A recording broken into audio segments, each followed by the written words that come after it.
Welcome back to the deep dive. And honestly, buckle up, because today is really not your standard analysis. No, it's really not. We are going completely off the rails. Usually, we're swimming in data sheets or historical records, or we're trying to parse through some really complex geopolitical theory. But today feels like an absolute fever dream. It genuinely does. Like you said, usually we take a piece of source material, we dissect the theory, look at the data, and then we try to find a practical application for your daily life. Right. But today we are looking at something, well, different is honestly an understatement. We are diving into the Emojii Evolution Chronicles from the source text known as the A.PDF. Yeah, and specifically, we're treating this as the director's cut. The Triple Chaos Special. Exactly. And I think it's really important to set the stage here for you, the listener, because this isn't just a funny story. It's a very specific narrative device used in the text to bridge the gap between that high-level theory and the gritty, often just ridiculous reality of being alive in the 21st century. Precisely.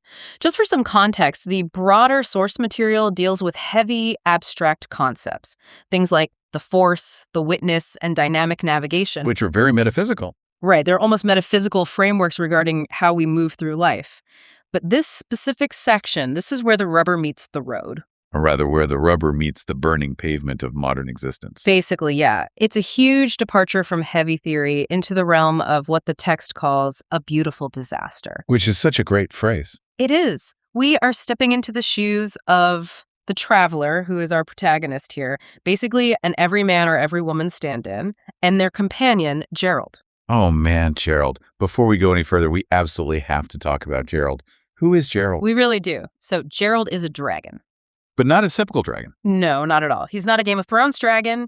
He isn't out there burning down villages or hoarding gold in a lonely mountain. He's this sarcastic, cynical, yet strangely supportive dragon who essentially serves as the voice of reason. Or maybe the voice of snark, depending on how you look at it. I mean, he's basically the guy in the back seat telling you that you missed your turn 3 miles ago. That's a great way to put it. I kind of see him as the externalization of that little voice in your head. The superego, maybe. Yeah. Or just pure common sense. The part of you that knows you're making a mistake. Exactly. He knows you're making a mistake, but he just watches you do it anyway to see what happens. He represents the absurdity of the observer. I feel like we all need a Gerald. Just someone hovering right over our shoulder saying, are you sure you want to do that? Mm-hmm. Especially when we're about to, make a terrible financial decision or text an ex. Absolutely. And the mission for this deep dive is to dramatize and analyze 3 specific scenarios from these chronicles. They're framed in the text as survival horror stories. But not the traditional kind. Right. They aren't about zombies or ghosts or running from chainsaws. They are about the 3 boss battles that define the human condition right now. Yeah. When you say boss battles, you mean that strictly in the video game sense, right? Yeah. Like a high difficulty level you have to beat just to progress. Yes, exactly. But these aren't fantasy battles. They are hyper-realistic stressors. So first, we have the physical battle, which is the IKEA assembly apocalypse. Oh boy. Second is the psychological battle, the social media simulation breakdown. And finally, we have the societal battle, which is the apartment hunting Hunger Games. Just saying those titles out loud honestly raises my blood pressure. It triggers a very specific fight or flight response in me. I feel like I need a stress ball just to get through this outline. As well you should. What's really fascinating here is that the author frames these as mini episodes or cartoons, almost like a Saturday morning variety show from hell. Yeah. But if we look closer, and this is where the deep dive aspect comes in, they represent legitimate psychological and sociological phenomena. By framing them as boss battles, the text is suggesting that these aren't just minor annoyances. They're milestones. Yes, they are developmental challenges. They don't just give you experience points. They unlock entirely new levels of patience, or in some cases, temporary insanity. So we're essentially going to peel back the satire to find the actual behavioral science underneath all of this. That is the exact plan. We're going to look at why furniture assembly creates such extreme cognitive dissonance, why algorithms fragment our identity, and why the housing market triggers primal scarcity mindsets. I love it. Let's not delay the suffering any longer. Let's jump straight into the first circle of hell. Segment 1, the IKEA assembly apocalypse, also known as the furniture boss battle. A true classic tragedy in 3 acts. It really is.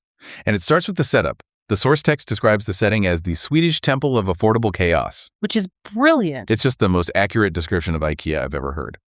But there is actual real psychology to the layout of those stores, isn't there? Oh, absolutely there is. In retail psychology, it's called the Gruen effect. The Gruen effect, that sounds weirdly ominous. It kind of is, in a way. It's named after the architect Victor Gruen, and it's the concept of designing a retail space to be intentionally disorienting. So you get lost on purpose.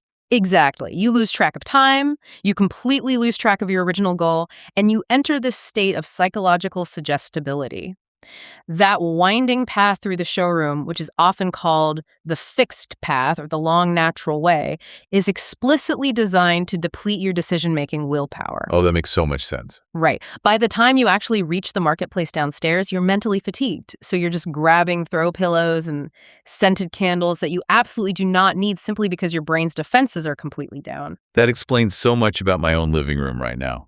So our traveler enters this trap with a very specific objective. They want a bookshelf, and the quote here from the text is, "In and out, 20-minute adventure." Which are the famous last words of literally anyone entering a furniture store. Exactly.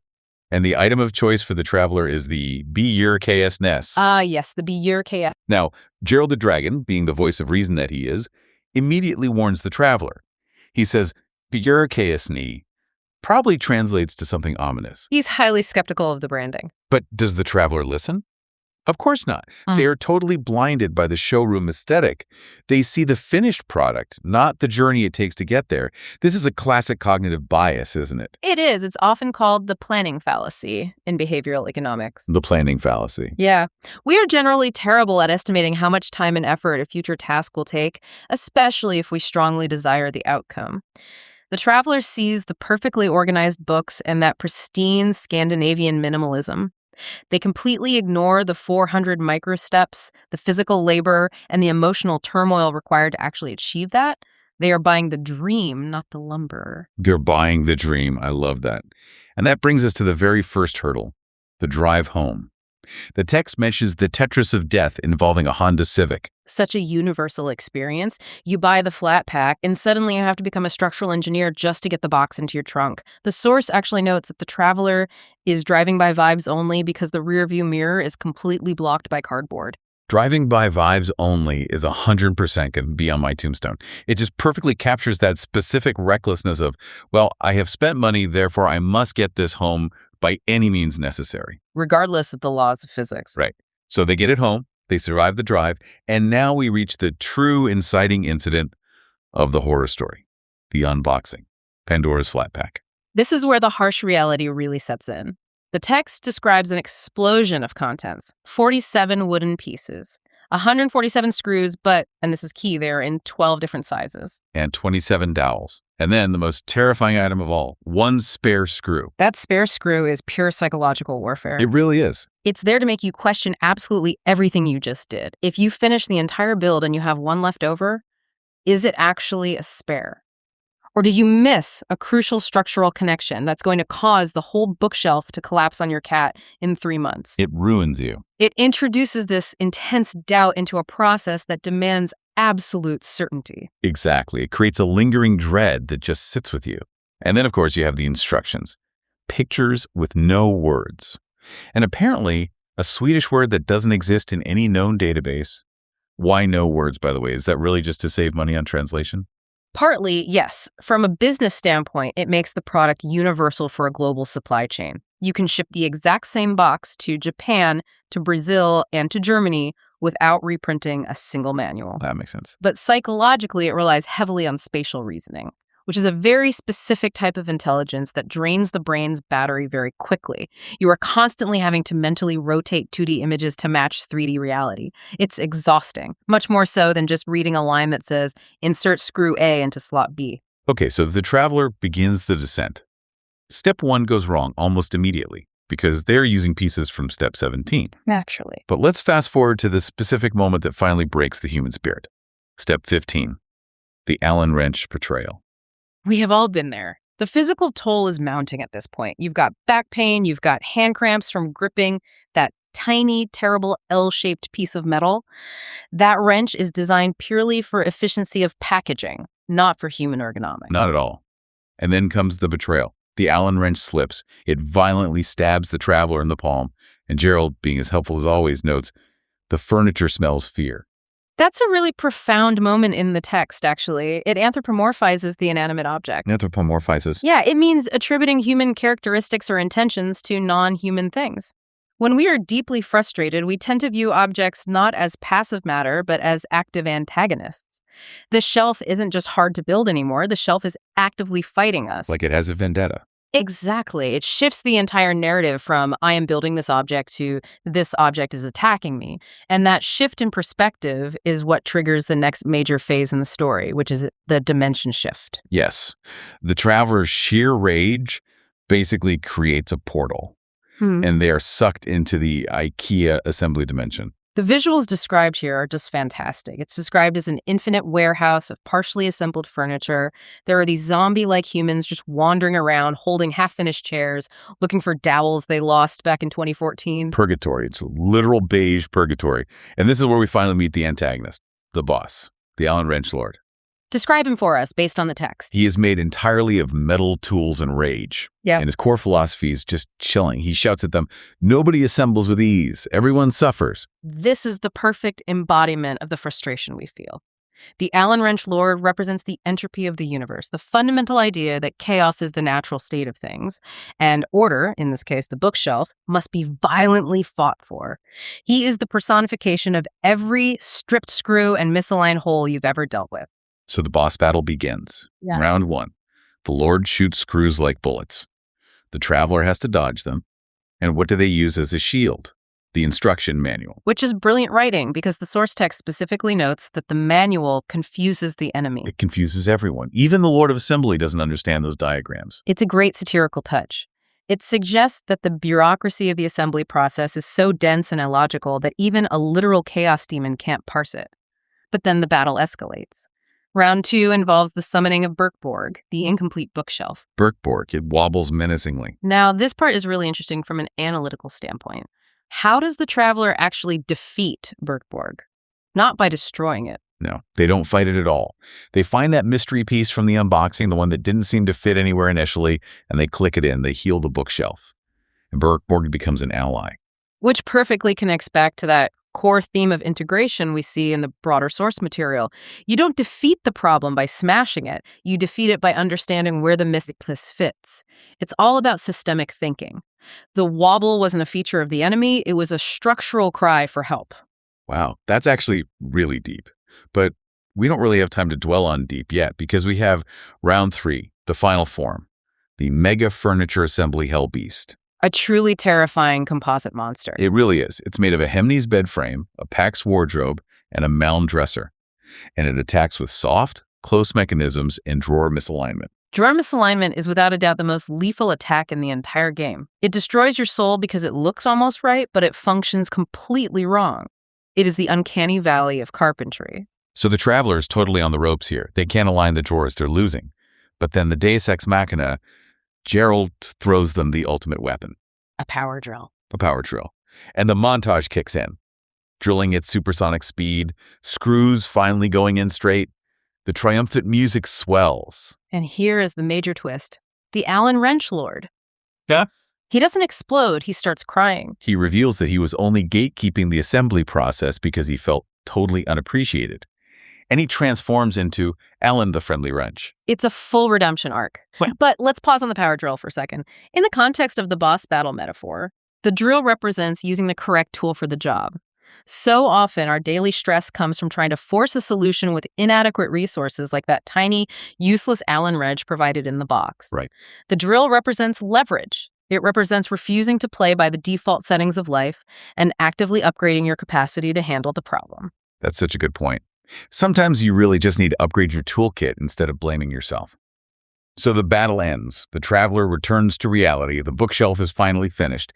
But, and I really love this detail, it is backwards and it's wobbly. And the Traveler decides to keep it exactly that way as an aesthetic choice. Gerald tries to point out that it's structurally wrong, but the Traveler completely shuts him down. There is a genuine psychological concept at play here. It's called the IKEA effect. I've heard of this. Break that down for me. How does that work? It was coined by researchers Norton, Moshon, and Ariely back in 2011. And what they found is that consumers place a disproportionately high value on products that they partially created themselves. Okay. The labor itself is what creates the value. If you bought that exact same wobbly shelf fully assembled at a store for full price, you would hate it. You'd return it immediately. But because you sweated and bled and fought a dimensional demon over it, that wobble represents your personal effort. So the wobbly shelf isn't just a piece of furniture anymore. It's a trophy. It is a spiritual victory. Precisely. The acceptance of imperfection is the real win here. They survived the dimension. They have a place to put their books. Who really cares if it leans a little to the left? It's a monument to pure survival. Okay, so speaking of survival, let's pivot to a battle that I think is honestly even more dangerous because it is entirely invisible. Segment 2, the social media simulation breakdown, or as the text calls it, Traveler versus the algorithm. This one hits very close to home for anyone who owns a smartphone. This segment moves us from the physical frustration of IKEA to the intense psychological fragmentation of the digital age. It starts with the inciting incident, the brunch photo. A classic modern setup. The traveler is out at brunch with actual living human beings, but are they present in the moment? No. They are completely obsessed with photographing a latte. The phone is dinging every 30 seconds. And then the glitch happens. The phone's screen cracks, but not the glass itself. It cracks the dimension, and the traveler is sucked literally into the device. Into the Instagram dimension. The setting is described as a world made entirely of aesthetic. The buildings are constructed out of posts. The ground is a literal grid. And the sun in the sky is a giant ring light. Which implies that everything is perfectly flawlessly lit, but the source text specifically notes that it feels vaguely unsettling. It is the uncanny valley of lifestyle content. And this is where the main confrontation happens. The traveler meets the personas. This section draws heavily on the sociological concept of the fractured self.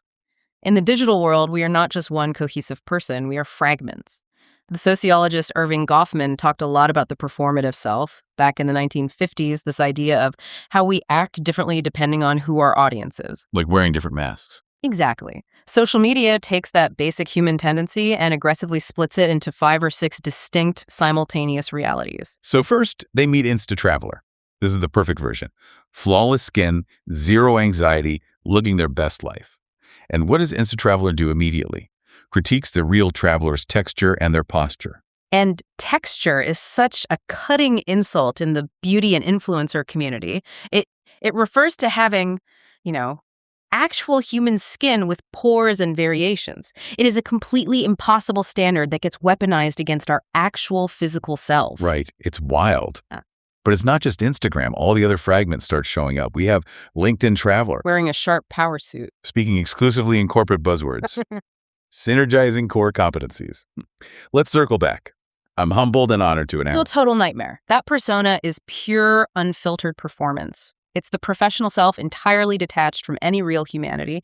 It strips away all vulnerability in exchange for perceived market competence. Then we get Twitter Traveler, or I guess Traveler now, perpetually angry, sweating, starts absolutely every sentence with actually or a thread emoji. The pure embodiment of outrage. This persona thrives entirely on conflict. It rewards the feeling of being right rather than the feeling of being happy. Then there's TikTok Traveler, who literally cannot stop dancing and is aggressively participating in trends that are already 12 minutes old, and Facebook Traveler, who looks somehow elderly and is just posting minion memes. And let's not forget Reddit Traveler. Oh man, wearing a fedora, lurking in the shadows, constantly correcting everyone's grammar. So you have all these splintered versions of the self gathered in one place, and they start fighting.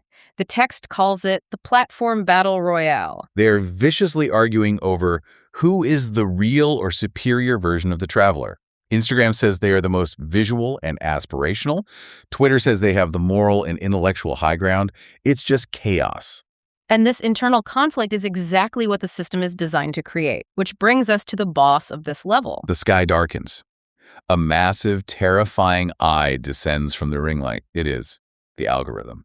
The description here is honestly terrifying. It's composed entirely of data streams, engagement metrics, and dopamine manipulation. And it attacks the traveler by shooting targeted ads. Buy this. Feel inadequate. Those are incredibly powerful attacks. They target the lizard brain, our deepest, most primal desires for social status and tribal belonging. The actual mechanic of this battle is fascinating. The algorithm demands scrolling.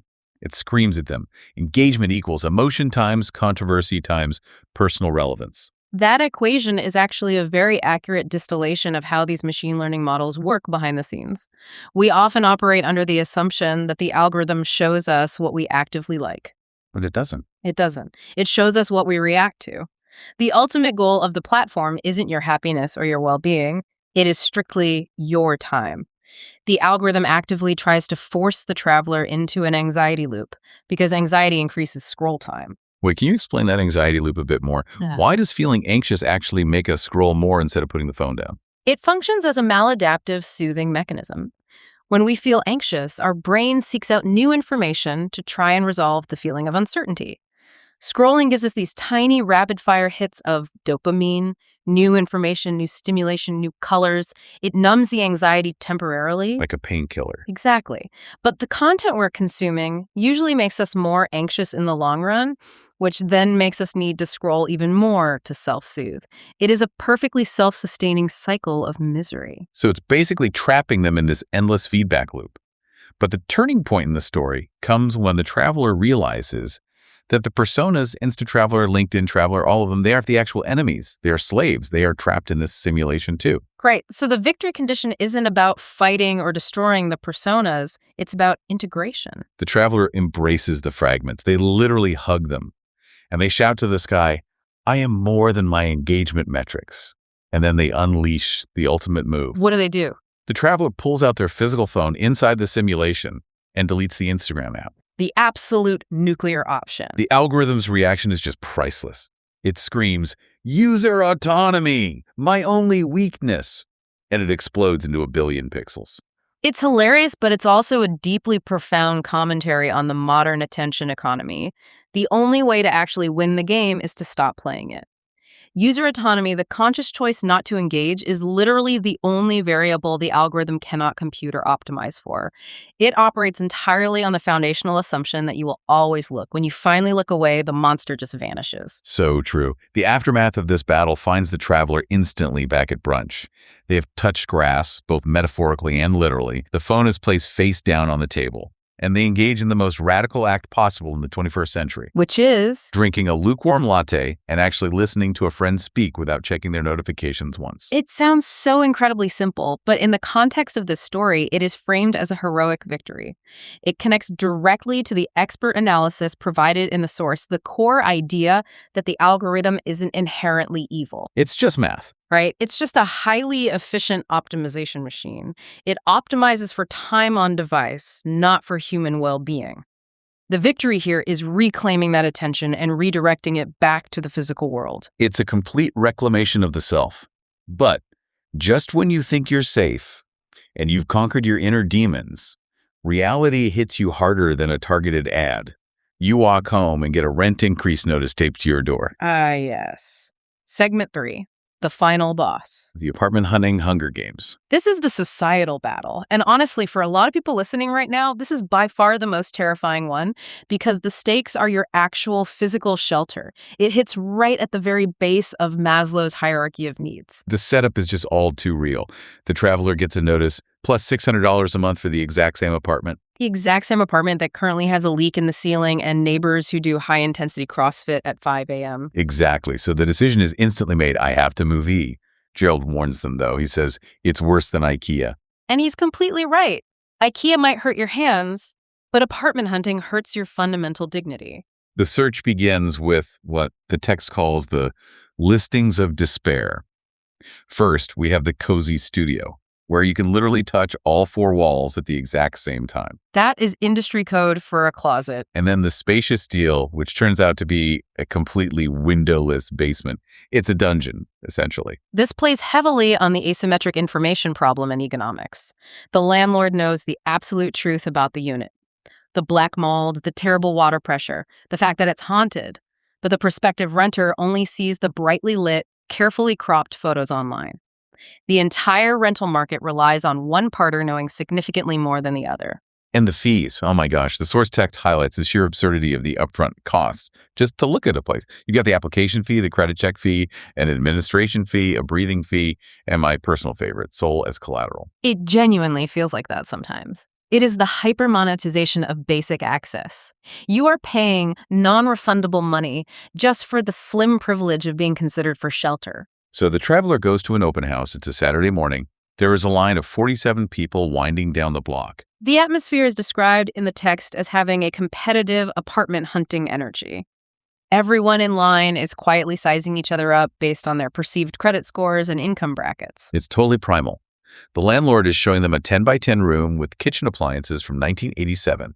The competition in the room reaches this critical mass, reality glitches out once again, and boom, everyone is transported to the apartment Hunger Games arena.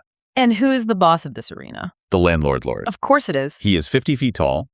He is made entirely of endorsed rent checks. He wears a heavy crown of brass keys and his opening declaration to the crowd.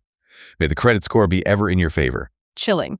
This character perfectly represents what economists call the rentier class, the entity or group that extracts massive financial value from the economy simply by owning the resource that you desperately need to survive, rather than producing anything new. The gauntlet begins. Round 1 is the credit score challenge. It's this grueling obstacle course where the runners are being actively chased by giant boulders labeled student loans and subscription services. Netflix, Hulu, Spotify, all the little recurring charges that supposedly drag you down. It's highlighting how past financial decisions, or even just basic necessities like getting an education, actively haunt your future opportunities. The credit score in this arena is treated as a supreme moral judgment, not just a standard financial metric. Round 2 is the income verification fire. Renters literally must walk through a wall of fire made of rising rent prices, all while actively mathematically proving that their gross income is 3 times the monthly rent. Which is becoming mathematically impossible for a huge percentage of people in major cities today. The math simply doesn't math anymore. The traveler fails the math. They stumble. But Gerald swoops in and saves them. How? By enthusiastically suggesting side hustle income. Let me guess. Selling plasma. Exactly. Selling plasma, doing freelance coding gigs, selling feet pics, whatever it takes.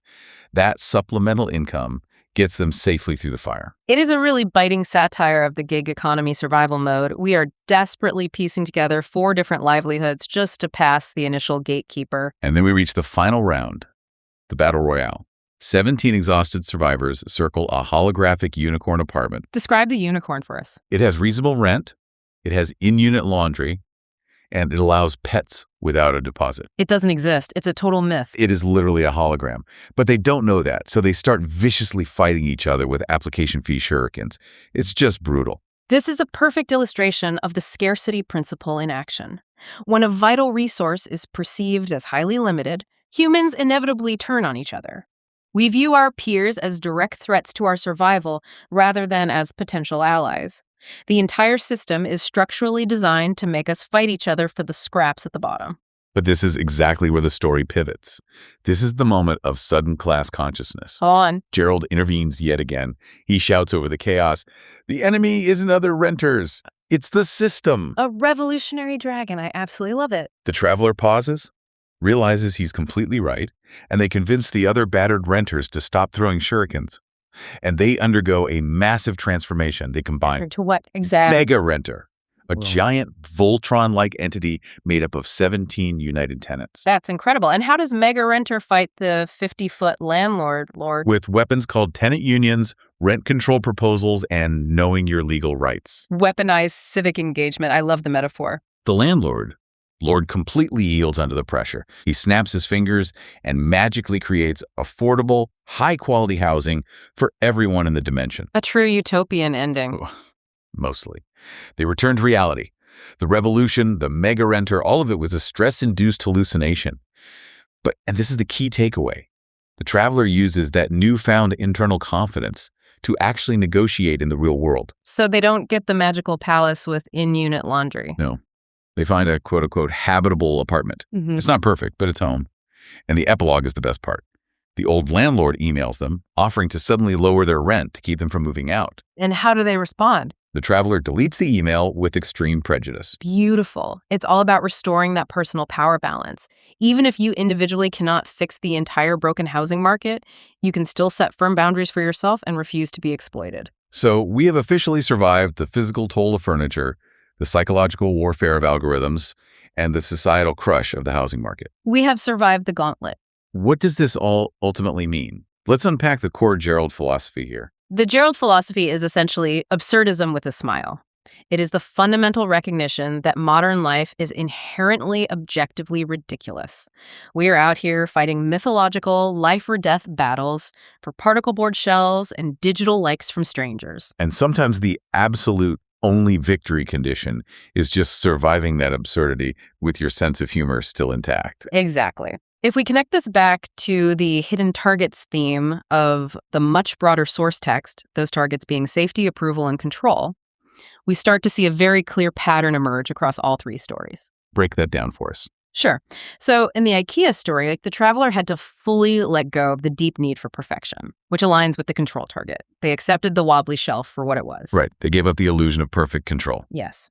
Then in the social media story, they had to let go of the desperate need for validation, which maps to the approval target. They deleted the app entirely rather than fighting for likes. And in the apartment story, They had to let go of dominance, or the societal idea of winning the perfect life, which is the safety target. They accepted a habitable, realistic reality while still standing up for their basic dignity. so the boss battles weren't actually external at all. They were entirely internal. Always. The external chaos, whether it's the shelf, the app, or the rental market, just acts as a trigger for the internal insecurity that was already there. That brings us to our final provocative thought for you, the listener. The source text strongly suggests that the quote-unquote game of modern life is structurally rigged to keep you stressed. These boss battles are literally designed to drain your energy and keep you compliant. But you always have the choice to play a completely different game. Exactly. What if your true boss battle isn't the external problem sitting in front of you, but rather your internal reaction to it?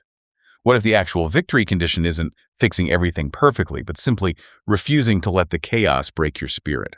What if the ultimate victory is just looking at the wobbly shelf and laughing? I think that is the ultimate win. I completely agree. Well, we made it through the chaos. Go eat some IKEA meatballs. You've definitely earned them. And maybe tighten that one stray screw on your desk chair, just in case. Or don't. Live dangerously. Thanks for joining us on this deep dive into the Emojiverse. We'll catch you in the next dimension.